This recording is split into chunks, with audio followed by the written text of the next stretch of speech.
The tragic Aberfan disaster.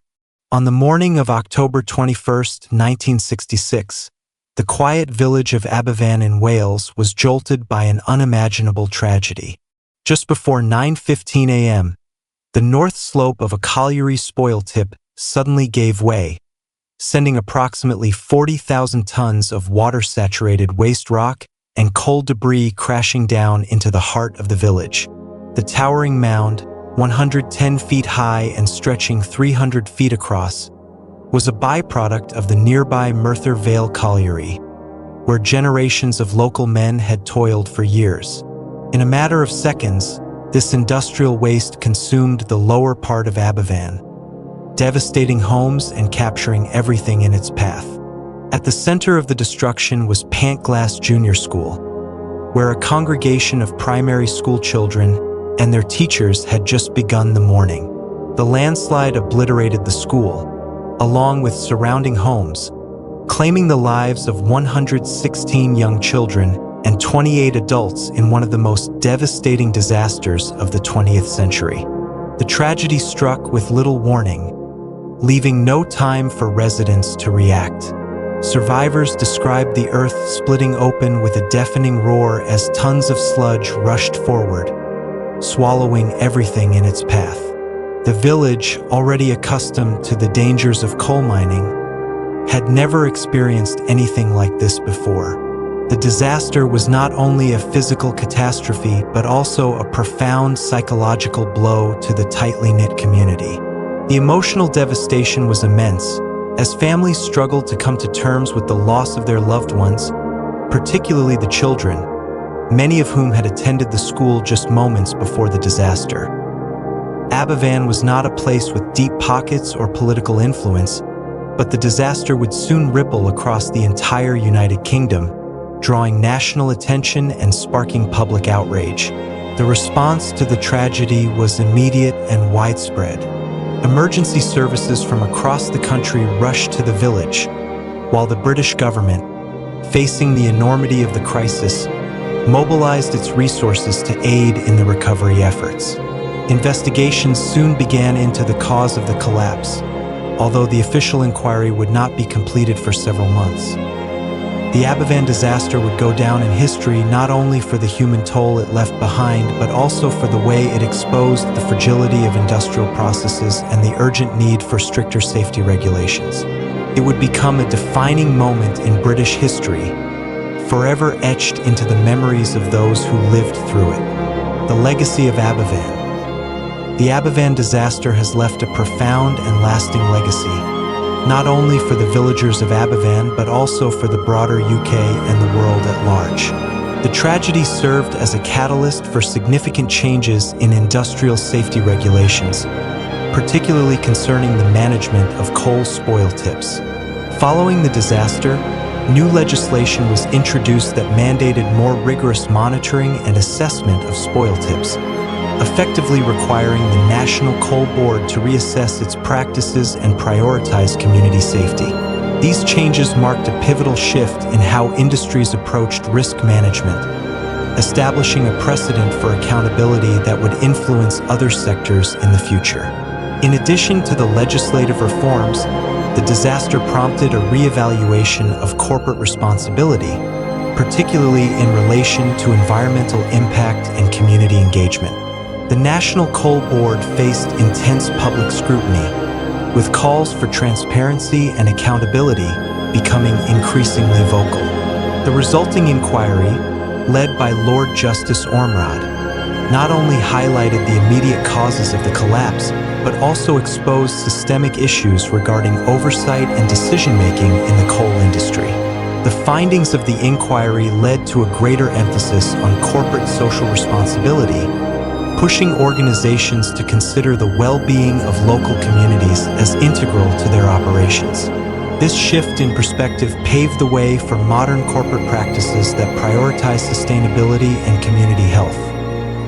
Aberfan also became a symbol of community solidarity and resilience in the face of adversity. The overwhelming outpouring of national and international support after the disaster illustrated the deep empathy and compassion the tragedy evoked. Charitable organizations, individuals, and even high-profile figures rallied to provide aid, demonstrating the power of community action in times of crisis.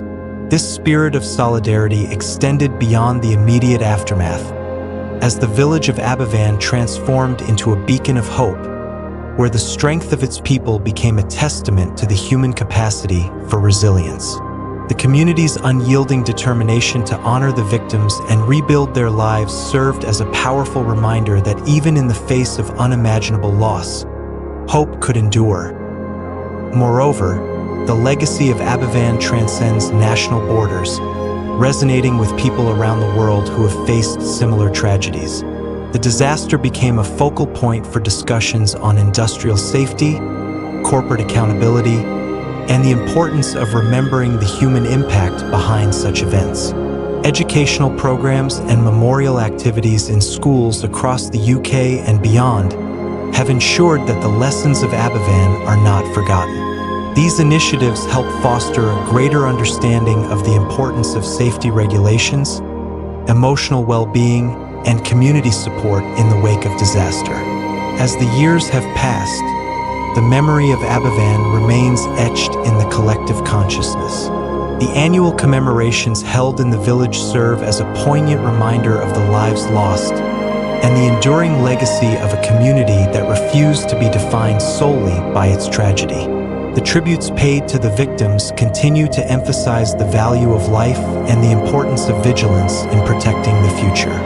Aberfan stands today not just as a remembrance of a devastating event, but as a symbol of resilience, compassion, and the enduring power of community in fostering hope and healing. The disaster also had a significant impact on the coal mining industry as a whole.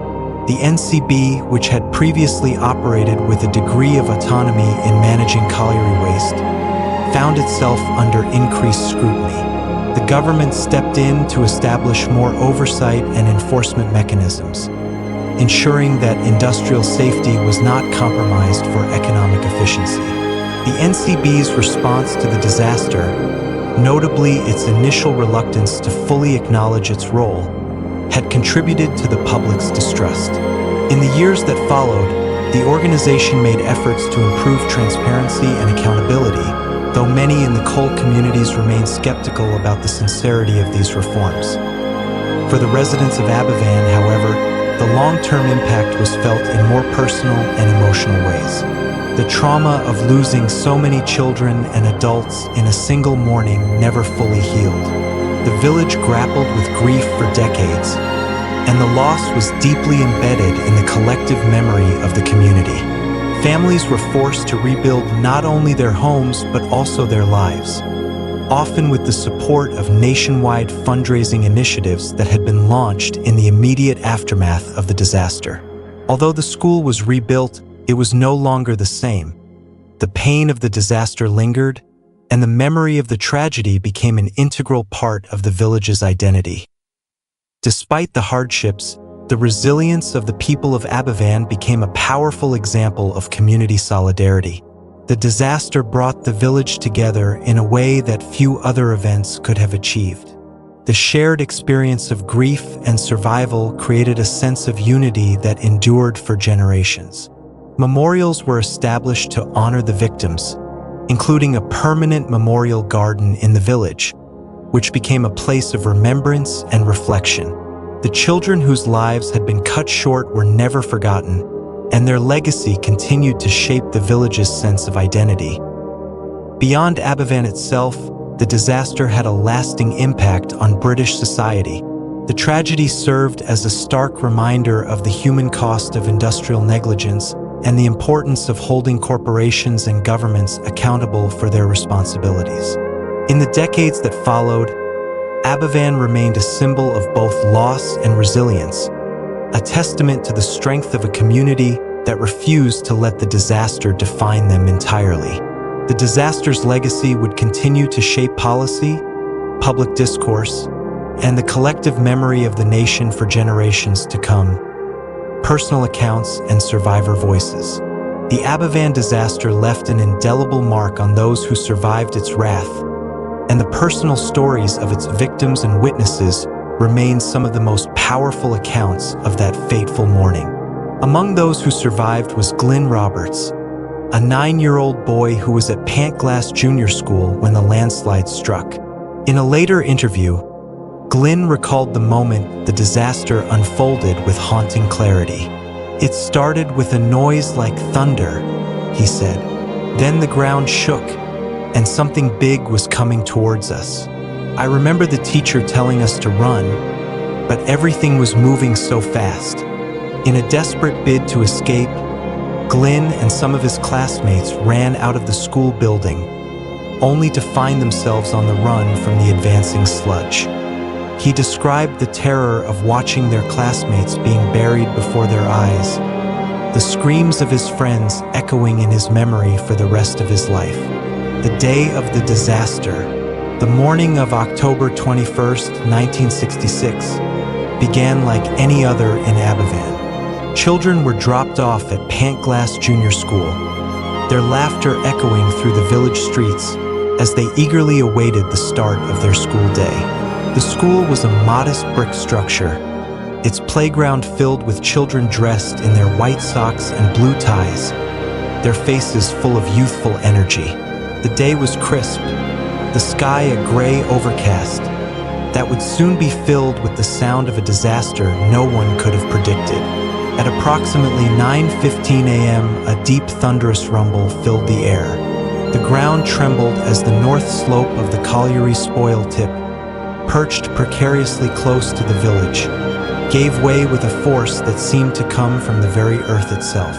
A wall of sludge and rock, a torrent of black, waterlogged coal waste, cascaded down the slope at an alarming speed, swallowing everything in its path. The sheer force of the collapse sent shockwaves through the village, and the deafening roar was followed by the screams of terrified children and parents still inside the school and surrounding homes. The first wave of the landslide struck the school with such intensity that it completely engulfed the building in moments. The sturdy brick structure was no match for the sheer weight of the falling debris, which crushed the classrooms, the hall, and the play area into an unrecognizable mass of rubble. Inside, the children were caught in an unimaginable nightmare. Teachers tried desperately to lead their pupils to safety, some shouting instructions while others did everything they could to shield their students. The sound of collapsing walls and the impact of tons of debris was described by one child, who later recounted how their teacher had thrown herself in front of her class just as the ceiling caved in. Survivors later spoke of how they managed to escape by climbing over the wreckage or running in the opposite direction of the landslide. Some ran through the dense, choking dust that rose from the destruction, their eyes and lungs burning as they tried to find their way out. Others were pulled from the wreckage by parents, neighbors, and emergency workers who arrived within minutes of the disaster. A local farmer who had witnessed the collapse from his field rushed to the scene, using his tractor to pull trapped villagers from the sludge. The death toll became immediately apparent. Every child and adult within the school was presumed dead, and homes near the school were also buried under the waste. The devastation was absolute. The village was left in shambles, with no time for reflection, only the urgent need to search for survivors and locate the dead. The emotional impact on the villagers was immediate and overwhelming. In the days that followed, every parent in the village would be forced to grapple with the possibility of losing their children, the heart of their lives, in an instant. The aftermath and immediate response. As the dust settled over Aberfan, the community was left in stunned silence, unable to comprehend the scale of the devastation. The once quiet village streets were now filled with the sounds of wailing sirens and the hurried footsteps of emergency responders rushing to assist in what would become one of the most harrowing rescue operations in British history. In the immediate aftermath, the focus shifted to searching for survivors and recovering the dead from the wreckage. The South Wales Fire and Rescue Service, along with the Royal Air Force, deployed teams to the site, utilizing bulldozers and shovels to clear the massive mound of debris that had buried the school and surrounding homes. Despite the overwhelming nature of the disaster, the determination of the rescuers was palpable. Volunteers from the local community joined the effort, digging through the rubble with their bare hands, moved by the urgency to find any sign of life. The air was thick with dust and the choking smell of coal, but with every shovelful of dirt turned over, hope flickered. For hours, the rescuers toiled through the debris, their faces grim with the knowledge that time was not on their side. Yet, the relentless efforts led to the recovery of some children who had astonishingly survived the initial collapse. Each of these miraculous escapes became a bittersweet victory for the villagers, an affirmation that even in the darkest of times, some rays of light could pierce through the grief. The emotional toll on the villagers was profound. Families gathered in front of the devastation, their faces etched with anguish and disbelief. The sight of the devastated school, with its once vibrant classrooms now reduced to a pile of rubble, stirred memories that would haunt the community for generations. Children who had just moments before been playing and learning were now gone, leaving heartbreak in their wake. The community rallied together, not only in the search for survivors, but also in supporting one another through the collective trauma. As news of the disaster spread, it attracted a wave of support from across the United Kingdom and even internationally. Charitable donations poured in, and offers of help came from all corners of the globe. The Prime Minister, Harold Wilson, visited the village shortly after the disaster, showing solidarity with the grieving families. His presence was intended to offer comfort and reassurance to the community, but it also highlighted the national grief and shock that followed the tragedy. Remembering Aberfan, a history of grief and resilience. The Aberfan disaster is more than a historical event. It is a memory that continues to shape the national and global consciousness. It is a story of unimaginable loss, of children whose lives were cut short before they had a chance to grow, and of a community whose unity and strength became a beacon of hope in a time of profound darkness. The tragedy of October 21st, 1966, is remembered not only for the devastation it caused, but for the resilience it inspired in those who lived through it and for the generations who carry its lessons forward. The emotional impact of Aberfan endures in the hearts of those who still visit the memorial garden, where the names of the victims are etched into stone, and where the quiet rustle of leaves in the wind offers a sense of peace amid the weight of history. The village itself, though changed, continues to honor its past while forging ahead with the strength of its people.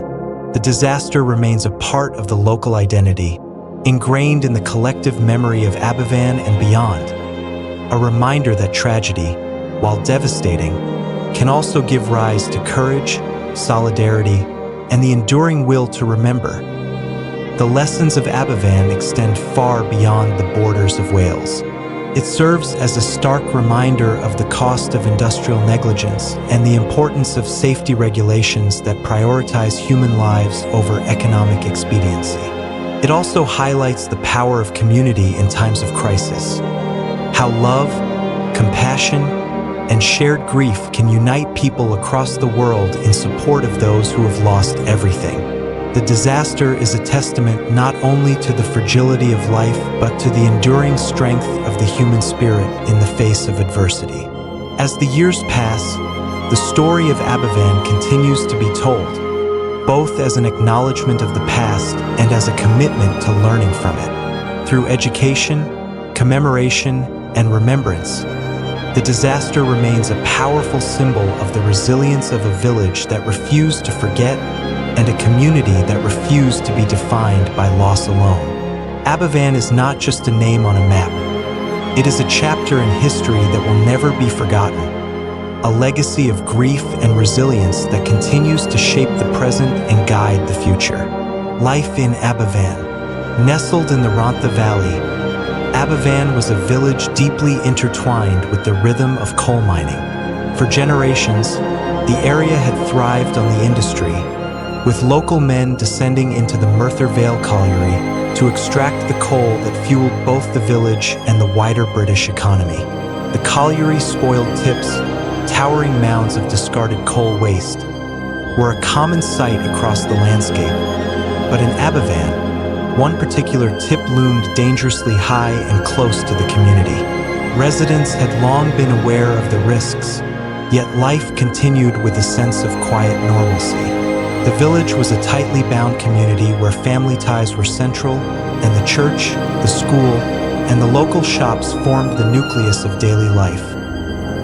Aberfan had been redeveloped in the post-war years, with new housing replacing the cramped, rundown terraces that had housed generations of miners before. The modern brick houses, built in the 1940s and 1950s, provided a modest but stable living environment for the families of the colliery workers. The village was small, with just over 1,400 residents in 1966, and many lived on the same close-knit streets for their entire lives. Daily routines revolved around the demands of work and school. Men left for the mine at 6:30 a.m., while the children lined up at the Pantglas Junior School for their morning classes. The school, a single-story brick building, was one of the few institutions in the village where every child was known by name and where generations had received their education. Life in Aberfan was marked by simple pleasures and a strong sense of community. On weekends, children played in the fields or gathered at the village hall for dances and socials organized by the youth clubs. The working men's clubs and the pubs were hubs of camaraderie, where miners shared stories and relaxed after long shifts underground. Despite the hardships of their daily labor, the people of Aberfan were proud of their heritage and of the contributions their village made to the national effort, particularly during World War II, when the colliery had supported the war industry. It was this sense of duty and resilience that defined the village in the morning of October 21, 1966, when its fate would change forever. In the days that followed, the village mobilized to hold funeral arrangements for the victims. The community came together to pay tribute to the lives lost, as 116 coffins, each bearing the name of a child, were prepared for burial. The funerals were a somber but powerful testament to the unwavering spirit of the people of Aberfan, who, despite the unimaginable loss, stood united in their grief and support for one another. As the village began the long process of mourning and recovery, the resilience of its people shone through, a reminder of the strength that could emerge from the darkest of times. The aftermath of the Aberfan disaster would shape not only the community of Aberfan, but also the national dialogue about safety and responsibility in the coal mining industry. The tragedy served as a catalyst for change, prompting both local and national responses aimed at preventing such disasters in the future. The memory of that fateful day would remain etched in the hearts of all who had been touched by the tragedy, a poignant reminder of the fragility of life and the enduring power of community in the face of unimaginable loss. Investigating the cause in the days following the disaster, questions arose about how such a catastrophic event could have occurred in a settled and seemingly stable part of the village. Officials led by the National Coal Board, NCB, launched an immediate inquiry to determine the cause of the colliery spoil tip collapse. The investigation was not only a matter of understanding the mechanics of the landslide, but also of addressing the wider concerns about industrial safety, particularly in areas where coal tips had long been placed in close proximity to homes and schools. While initial reports suggested the collapse was a natural landslide, further analysis by engineers and geologists revealed a deeper and more troubling chain of events. The spoil tip, known as Slip 7, had been constructed in the 1930s beneath a layer of shale that gave way under the intense pressure of the coal waste. Over the years, the buildup of water in the spoil had created a dangerously unstable structure. Engineers determined that the collapse had occurred when the saturated waste, which had been continuously replenished by the mining operations, reached a critical point. However, the investigation soon uncovered a pattern of previous instability in the area. Coal board records showed that the tip had experienced minor collapses in the past, but these had not been considered significant enough to warrant long-term monitoring or relocation. The NCB, recognizing the severity of the findings, issued a statement acknowledging that while the collapse was unforeseen, there were indications of long-term instability in the area. However, this admission did little to assuage the public outrage, as many saw it as an indictment of the board's negligence. Questions were raised about why the spoil tip had been positioned so close to the village and whether additional measures had been taken to prevent such a catastrophe. In the weeks following the disaster, calls for a more comprehensive and independent investigation grew louder. In response to the mounting pressure, the government appointed a formal tribunal of inquiry, chaired by Lord Justice Ormrod, to scrutinize the events leading up to the disaster. The inquiry, which lasted until March 1967, examined the structural integrity of Slip 7, the historical records of coal spoil management, and the decisions made by the NCB and local authorities regarding the placement of the tip. One of the most critical findings of the inquiry was the evidence of prior warnings and early signs of movement in the spoil tip. Records indicated that in previous years, local officials had reported small shifts in the earth beneath the tip, but these had not been acted upon with sufficient urgency. The inquiry also revealed that the NCB had not been fully transparent in its communication about the risks associated with the spoil tip. While the board claimed that the area had been considered stable, internal documents suggested otherwise. This revelation fueled public anger, as it suggested a failure to adequately assess and mitigate the risks to the residents of Aberfan. Ultimately, the NCB was forced to acknowledge its role in the disaster, as the tribunal concluded that the collapse was not an isolated event, but rather the result of a combination of geological and human factors that had been overlooked. The aftermath of the investigation marked a turning point in industrial safety regulations in the United Kingdom. The findings highlighted the need for stricter monitoring of coal spoil tips and led to sweeping changes in how such sites were managed. The government moved quickly to implement new safety standards for colliery spoil, ensuring that future risks to communities would be more thoroughly assessed and mitigated.